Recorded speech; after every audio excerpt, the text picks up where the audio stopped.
So, my name is Nick Gold, currently here in lovely Pease Pottage near Crawley and Gatwick. Today we'll be cooking a nice Mexican spiced chicken, some rice, some homemade guacamole and some basmati rice. Sick one. Lovely.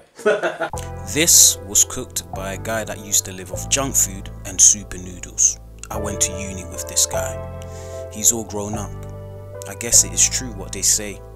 Real education starts when you leave education.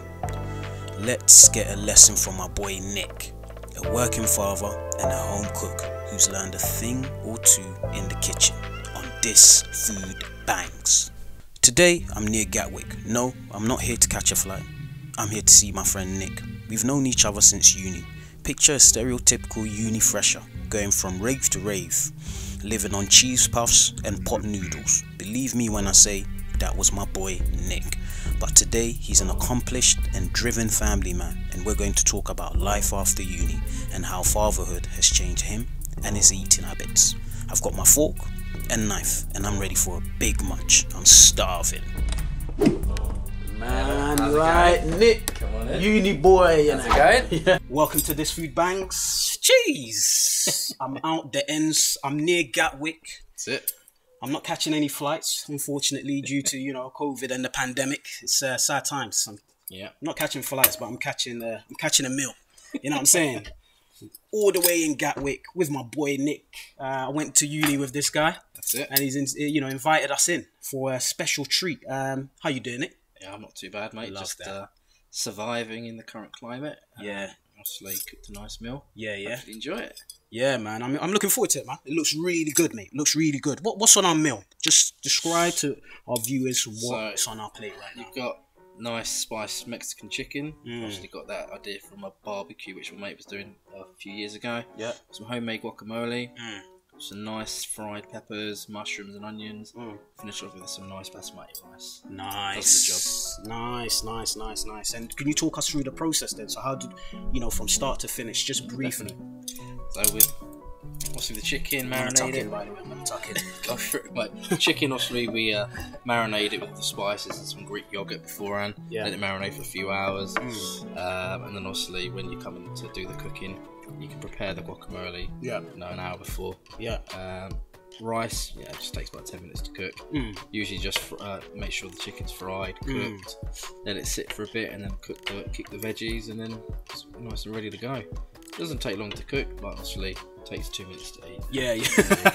Not long to cook, 2 minutes to eat. That's it, mate. Love that. My cool ones. Nah, mate, I'm enjoying it.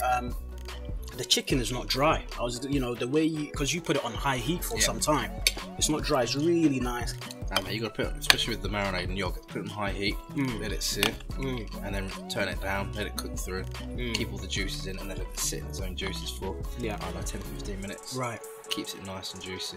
Right. So you got the guacamole to get a bit of added moisture as well. Yeah. I love the guac as well. Love what's gone into the guac. The rice is not soggy. It's not sticky. It's fluffy. It's just right. And the peppers, it's crunchy. It's not soggy. It's not wet. Could have some texture with it. Obviously a bit of lime juice in the rice. Yeah. A bit of added flavour. But I must have made my mum every time she comes over. All she does is request this meal. Really? So I've had many occasions to perfect. Really? You know what? Yeah, I was baffed. I ain't gonna lie to you. Yeah, when you said I'm gonna cook a Mexican meal, I'm like, bro, what's this guy on? Like, what's he on? I was expecting some roast. Nah, mate. When you need, is that just me being stereotypical? Like, maybe, but I don't know. When you got a young daughter, and obviously you both of us got jobs. Well, I don't have a job anymore. But you got to look for meals which don't take long to cook. Yeah. Good nutritional value, and actually do the job and fill you up. So that was the idea behind these type of meals, and that's what we do really every day, every week. Yeah. We've got an idea of what we have each day, so we know what to buy, how much we're going to spend. But it just gives us an idea of what we're going to have each day. For me, when I was working, I'd come home and I'd always do the cooking, and that's something that I always look forward to doing. It's my time to clear my head, but I actually really enjoy cooking. So something I look forward to all the time. Yeah. Would you say that COVID, like, you know, the pandemic is sort of like, you know, giving you that extra motivation to go into the kitchen and whip up something for the family, like you said, because this... I think the first few weeks of the pandemic, Yeah. you know, you find yourself just eating crap food, drinking a lot more, you know, because, you know, you have a bit more time in your hands, but there's also the level of stress with it. You know, we just made the decision where, you know, let's not get down the unhealthy route. Just make sure we eat healthy. We look after the pennies as well. Yeah. Which, you know, healthy food does cost more, but, you know, if you go to the right places, get it at the right time, generally works all well. But now the kitchen, now COVID, it's put more of an emphasis on it, but always been interested in cooking. Yeah. No, I love that. Always been. Love that. I mean, that's the same with me. I mean, when the COVID hit, I mean, the first couple of weeks I was eating like rubbish, like junk food, you know. It's all because you're depressed, you know. And a lot of the time it's got to do with your mental health, because you're at home, you like, you know, you want to indulge, you want to feel good, so it's quick to run to junk food. Definitely. I think mental health has been a big one. You know, it's just staying, you know, working from home, working from a room every day in, day out, mate, it takes its toll on you. And yeah, you do, when you don't have, or you find the time to eat right, you end up just going for the you know, the junk food, which, you know, fills you up for a second, but you know, nothing that's good for you. But a bit of extra motivation for that. Yeah. And obviously, you know, a role model for, you know, if your daughter sees you eating rubbish food, she's eating rubbish food, so, you know, she probably eats, you know, the best food out of everyone in the household. Because, you know, we want to, you know, want her to have a full set of teeth and have the energy. She has more energy than most of us, but, you know, that's an added motivation as well. Yeah. Man like Nick, you know, we go way back. So when I say way back, it's like uni. It's funny how we first met. On the bus? On the bus. This guy must have caught me like dozing off on the bus or something, and you must have asked me, like, what lesson have we got now? And I was like, what? This guy's in my class. Yeah. And you were like, yeah, we've got, I think it was sports coaching. Yeah. And so me and Nick, we did a sports science degree. It was sports coaching, and I'm like, yo, what? We got sports coaching? And he's like, mate, come on, man. Get with it. That was basically... Yeah, I think it was a few months off the start. Obviously, you know, you walk past each other, you nod at each other on the way to class and that. But yeah, obviously, get in the same bus, because obviously we only lived, 5 minutes apart? Yeah, we did. So that worked out. And then, you know, when you got the car, that was a godsend. When I got the car, this guy was jumping in the whip. No more bus trips. No more bus trips. Kingston. You used to have your USB, and we used to blaze it in the car. Blaze up some songs, man. They were good times. Good times, man. But, especially the time when your car was it just packed up and we had to push it through near the Sainsbury's in Kingston. Oh yeah, that was amazing. That was mad, you know. But yeah, yeah, it's been interesting. Obviously, it's been interesting. How long ago was that? 10 years ago? That's 10 years ago. We hated it. I hated the uni experience. I wasn't really feeling it, man. How did you find uni, man? We had a very minimal career kind of guidance when we're in university. You know, in terms of when you started sports science, no, there was nothing really in terms of these are your next steps or what you could get into. Right. Which was a very vague overview. Here's your career progression. You know, this is your chances of getting a job. You know, it was very vague. It was very random. And you know, it's sad to see, but the majority of people that qualify from sports science end up going to retail. Yeah. Or they go into teaching. We did, and we worked hard, like in terms of looking for a job. Say we were. You worked hard when you proved it. When you worked hard, you got an A. All right. I worked hard, I did, but I hated uni experience, man. I really did, because I just felt like the times where I was asking for guidance, I felt a little bit neglected. And you know, especially in the third year when it's coming to like the business end of your academic sort of life, you know what I mean? And I was like, what am I gonna do? You know, then really you start to think about all the possibilities of things that could happen. You know, everyone's stressing out.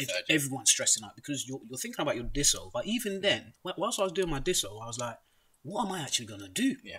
Do you feel like education in the end failed you then? Or you failed in the education I think system? I think a mixture of both really. No, I was naive. I was young. I wanted to go out and have fun, which obviously I did. But it came at a cost. Ended up with a 2-1 where I really wanted the first. First, yeah. And I only missed out on the first by 3 points. I got a Desmond 2-2. Desmond 2-2. Yeah, 2-2. But you proved obviously, and you know what? You got a 2-2. I got a 2-1. You're a teacher. I've just left retail. Doesn't make no difference, does it? It makes no difference for real. It's what you know. It's not what you know. It's who you know. Yeah, sometimes. yeah. And obviously you know the right people. Obviously, It's true. But, that's the frustration part.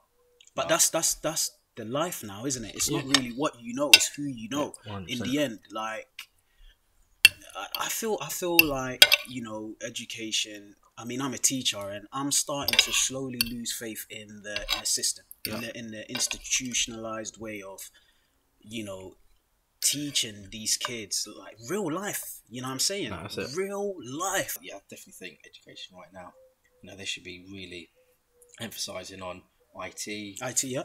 Languages, Yeah.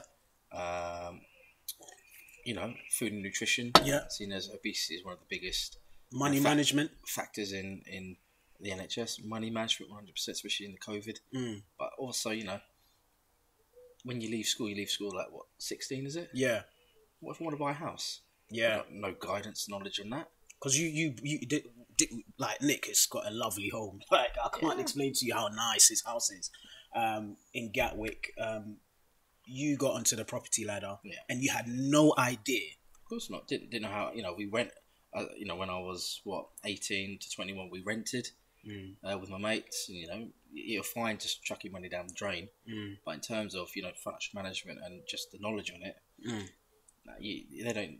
You want to be saving for a deposit. You want to be getting your foot in the door on the housing market because you look at people now.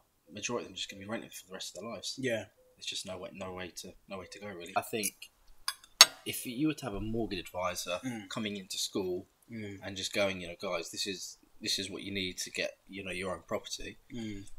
These is what you need to get to, get into a property that costs this amount, that amount, or out of London. That would open a lot of eyes. And again, it's just some useful knowledge to have, isn't it? Yeah. Everyone wants to move out of their house when they're 18. Of course.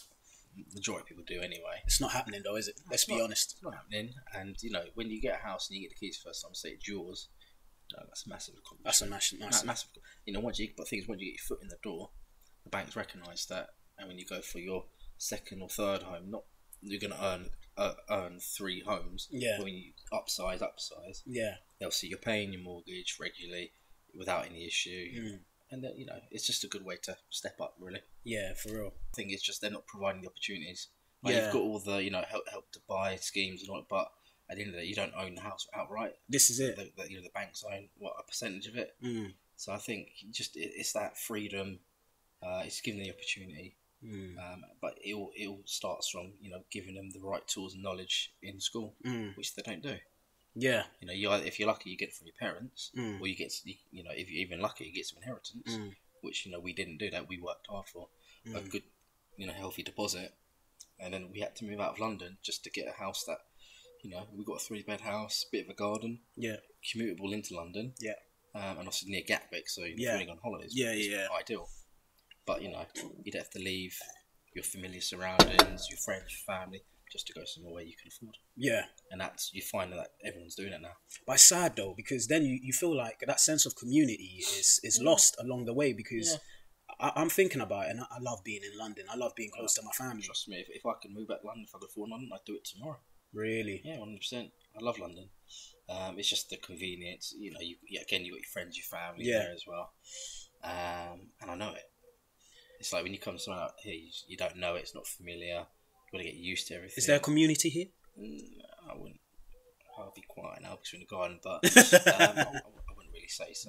We're welcomed and all that, but like in comparison to London, obviously. No.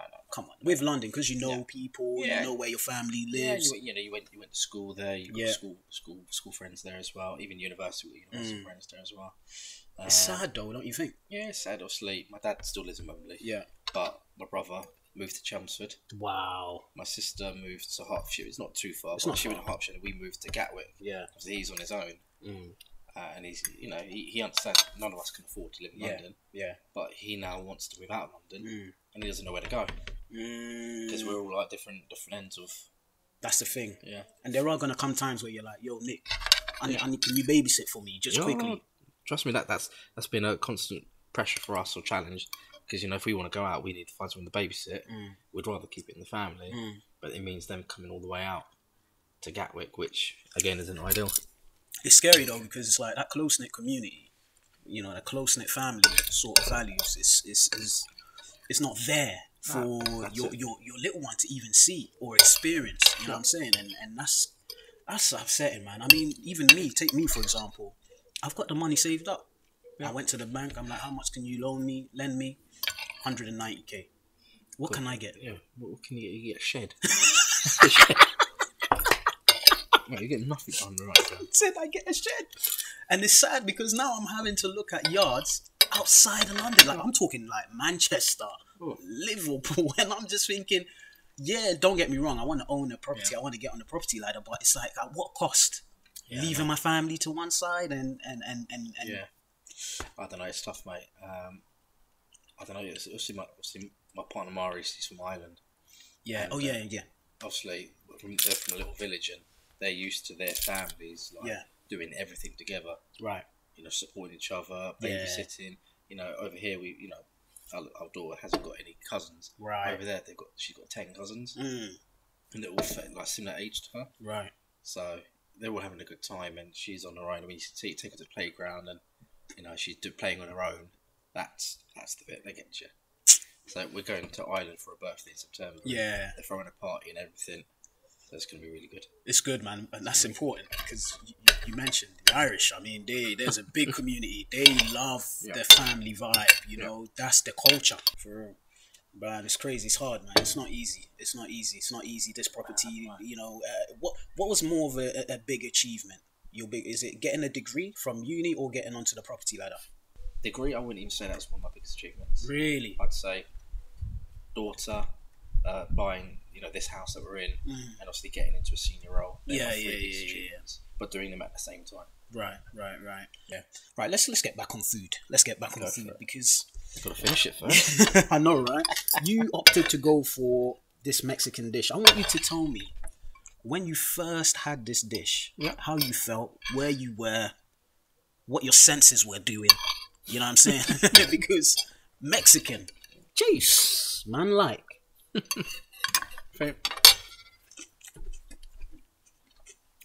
So I had the chicken at a friend's barbecue once, and as soon as I tasted it, I was like, what's this?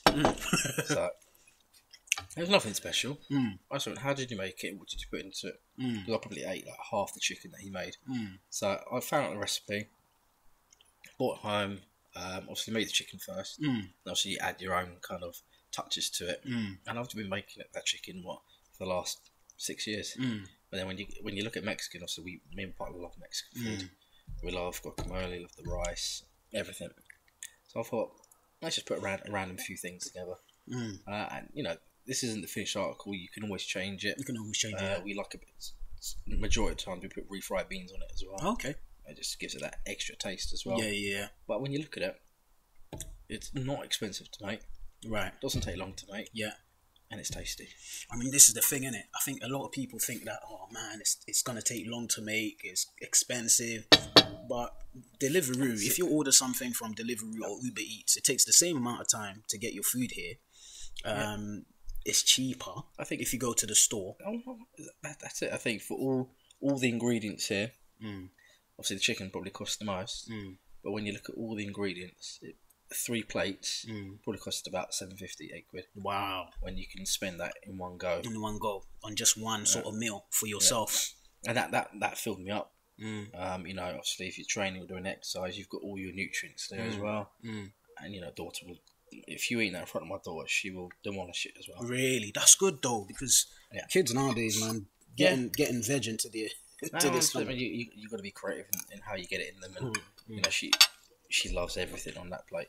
She'll eat adult food rather than her own food all the time. So we've got to eat healthily. We've got to eat well. Right. Because she'll cook it. Right. When did you develop a love and a passion for cooking? I think when we were in our flat, which was about 3 years ago, it was like a nice small compact flat. You watch all these YouTube programs, you watch a lot of films, like Chef. Right. Yeah. And you're like, oh, I'm just gonna give it a go. So you YouTube how to cut onions, cut mushrooms, and all that jazz, and you start doing it. I'm actually quite good at it. Yeah. So I started doing that, and then you just experiment. You just throw. Yeah. You throw anything, spices wise, eggs. Yeah. Chuck it all in the pan. Yeah, See how it works. And I think when we're having our daughter again, we need to think about what's quick and easy, what tastes nice, what's going to fill us up, what's healthy, but also what can we chuck in the freezer so we can be prepared as best possible. So that's, I think, when our daughter was born in our old flat, that's when we started thinking about, right, what do we need to do with food? Yeah. You weren't cooking much at uni at all. This guy. I was living on what? Cause I lived first year. I lived out. I was living on super noodles and pizzas. Really? Yeah, Super noodles on pizza. That's all I could afford. That's all I could afford. This really. guy, yo. Yeah. But you were living at home though, so I Yeah, don't understand. No. The first year I was living out. Oh yeah, you were living. But then the last 2 years I moved back because I simply just couldn't afford it. Yeah. But yeah, the majority of the student finance, they were going on lads' holidays. Lads' holidays. So Man, like they used to come back and say, "Yeah, I went this way. I had a great time." Yeah, but things we did have good times. They're memories which you can't. You never lose. But it came at a cost. Yeah, it came at a cost. You'd eat crap. Basically, you'd eat crap. So, although we did a sports science degree, yeah, that went out the window. Yeah, well, come on, lads, Sambuca's on me. If you haven't got a part-time job at uni, which now you have to get one, just to be able to afford anything. Yeah, you gotta find cost cutting somewhere else, and that generally comes from food. Yeah. You got to pay for the travel to get in, which is not free. Yeah, you got to pay for your books. You got to pay for your phone, everything. Yeah. And then you're left with not much after it. What would be your advice to students now going into uni, especially in these current times? What would be your advice? I'd say definitely your A-levels, or if you're in college, just make sure you focus on your A-levels. GCSE is not so much, but the A-levels are a massive jump up, but they are the ones that are going to get you into uni. You think so? By far, the A-levels, if I was told, if you don't do well in your A-levels, you're not going to be able to do what you want to be doing, I would probably change my mindset. Because, when you're doing your A-levels, you're coming up to the age where you can start going out, start having some drinks with your mates. Yeah. It's just like, level of focus. There's some that do it, some that don't, but I would definitely say A-levels are probably the most important qualifications you need to get for the future. Yeah. For me, I think apprenticeships as well. But we didn't, when we were in sixth form. Yeah. I didn't hear any of that. We didn't hear any of that. No, I wasn't told about any of that. If you were told you could do apprenticeship and this is what you could be doing down the line, this is the salary that comes with it, it will change a lot of people's minds. But they don't sell it to us though. No. They don't really sell it to us. No. And there's this like sort of negative connotation with doing an apprenticeship course. It's crazy. Yeah, I think everyone feels like all pressure that they need to get a degree to get a job. Yeah. Well, you don't, and that's why I think the apprenticeships are probably the best way going forward. Yeah. When you get paid on the job, you do your learning as well. They send you on courses. That's it. You get buy-in from the student, but you get the buy-in from the employer and the people that are doing the training. Right. So there's all an investment in one place, and if you give good training and they stay with you, then you're going to get the return out of it. That's it. What would be your advice to anyone going into trying to get onto the property ladder then? For property, I would say just make sure you research where you want to live. If you physically can't afford somewhere you want to live, then and you have to relocate somewhere else. Do your research. Make sure you've got everything that you want there. Make sure you know about the transport links. Make sure you visit not a lot of, but mortgage advisors to find out exactly what you need to get yourself, the opportunity to step into that property. And then when you go and view the houses, if it's new build or it's old house, make sure you check every room, every crevice, everything. Really? Because you'll soon find, as soon as you walk in the door, things you discover things which you didn't see before. Really? Or they all haven't been handed over to you. Was that one of the biggest lessons you learned from this property thing? Our first flat that we purchased was a new build. Brilliant. Didn't have to do anything. Everything was included. And I think 6 months later, you started to find there was leaks. Wow. There was cracks coming through the walls. The neighbours weren't very nice. Your parking, you had to, you got to designate your parking spot, but your number wasn't on it. So you had to fight for your parking spot. You just find all these challenges and struggles down the line. And then when we bought this house, when you do the visits, the viewings, you try and look as best you can. I think when we moved in the second day, the electrics went out, and we're like, we didn't know what to do. We have a security alarm here. It went off. We didn't even know we had one. Wow. So the alarm was going off for 12 hours. Wow. So we had to call them out, get them in. Yeah, There's little things like that, little inconveniences which you live and learn. But definitely, if you want to find a property, be certain of where you want to move to. If it's not your first idea of where if you want to live in London, if you have to move out, be specific. Find out the surrounding locations, what's available to you. Find if you've got family schooling. Transport's a big one. How long does it take me to get to a train station? But how much is it going to cost me to get to London if I'm still working there? It's the little detail things. It's the little things. You need to get it. You need to prepare and research as best you can. And then just make sure you meet the neighbours as well. That could be a make or break situation there. It's crazy though, Nick, man. Do you know what? I could tell family life has changed here. This guy, he was just all about me. Now it's like you got a little one. How has it changed you? How has family life changed you? Because I can see there's a glow to you, fam.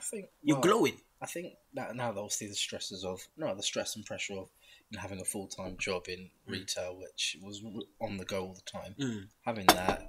And just having, I've had last week off.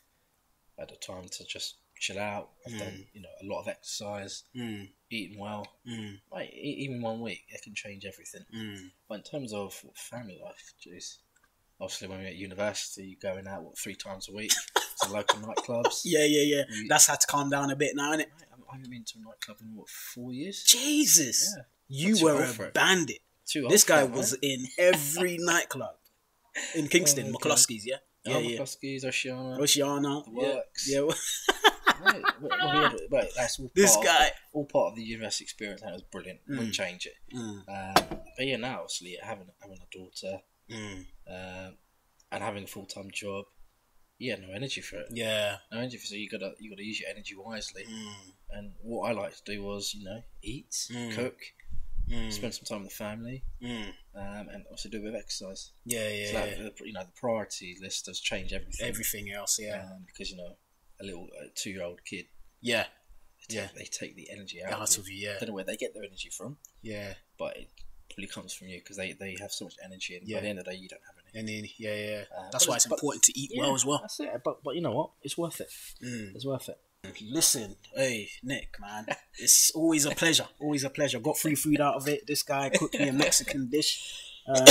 I'm loving it. I want to say thank you very much for coming on This Food Bangz.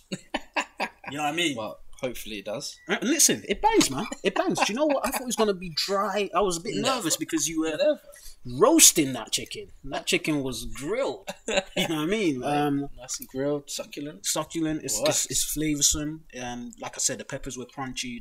The fact that you had the guac on the side gave it that extra moisture as well, which was nice. And it's pepper, lots of spices, lots of flavour coming through, mate. It's punchy. I like it. It's very good. I like it a lot, man. Thank you very much for coming on This Food Bangz. Obviously, you're gonna be kind enough to lend us your recipe. Yeah, of course. So that we can bang it on our website and blog it. Make sure you go on the website, check out my guy's recipe. Thank you very much, man. Lovely. Love that. Take it easy, man. Take it easy. Peace.